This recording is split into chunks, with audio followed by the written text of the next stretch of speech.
السلام عليكم حبيباتي قلبي، نتمنى تكونوا بخير وعلى خير وما خاصكم خير ان شاء الله يا رب العالمين.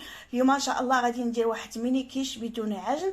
صراحه غادي تليق لكم بحال هكا في الكوتي ولا على مائده فطور رمضان ان شاء الله.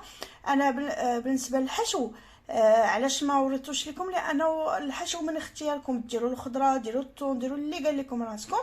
انا غنقول لكم شفويا شنو درت الحشوه بالكفته. درت اول حاجه شديت درت زيت العود، ودرت معاه البصل، الفلفل الاحمر الحلو، والجزر مبشور، وحتى القرعه الخضراء حتى هي مبشوره. من بعد شحرتهم مزيان مزيان، وزدت الملح وشويه الملح وخليته كمل التشحر ديالو. ومن بعد زدت الكفته ودرت البزار والتحميره او الفلفل الاحمر الحلو، شويه سكينجبير والربيع والثوم بودره. تخلطوا مزيان، درت حتى الزيتون الاخضر. المهم بالنسبه للخضر ديالو اللي بغيتو داكشي اللي قال لكم راسكم. ضروري الحشوه تكون بارده جدا.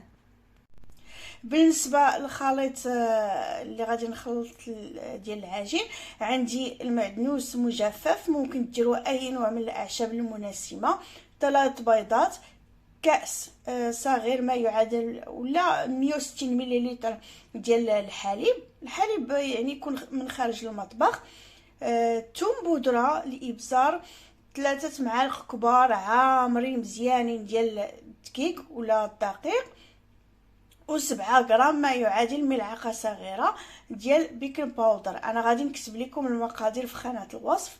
ومهم وديروا داكشي نتوما اللي بغيتو. وبالنسبه للاعشاب المناسبه تقدروا ديروا الزعتر، الزعتر، الاعشاب الايطاليه، لكم كامل على الاختيار. المهم هو العجين، يعني العجين اللي غادي تديروه. بالنسبه للحشو لكم كامل الاختيار كما قلت لكم.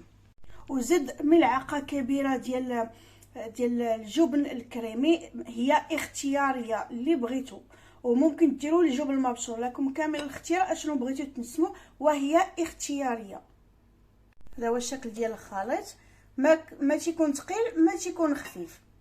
دابا ان شاء الله غادي نبقى تنوزع الحشو في كل قالب وارجع لكم من بعد.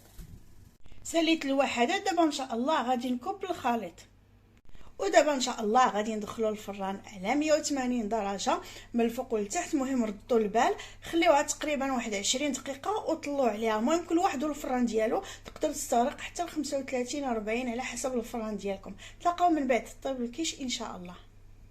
وهذا هو الشكل النهائي ديال الميني كيش ديالنا اللي تيجي اكثر من رائع. نتمنى يعجبكم وينال رضاكم ان شاء الله يا رب. نتلاقاو في فيديو باذن الله تعالى. بسلامه.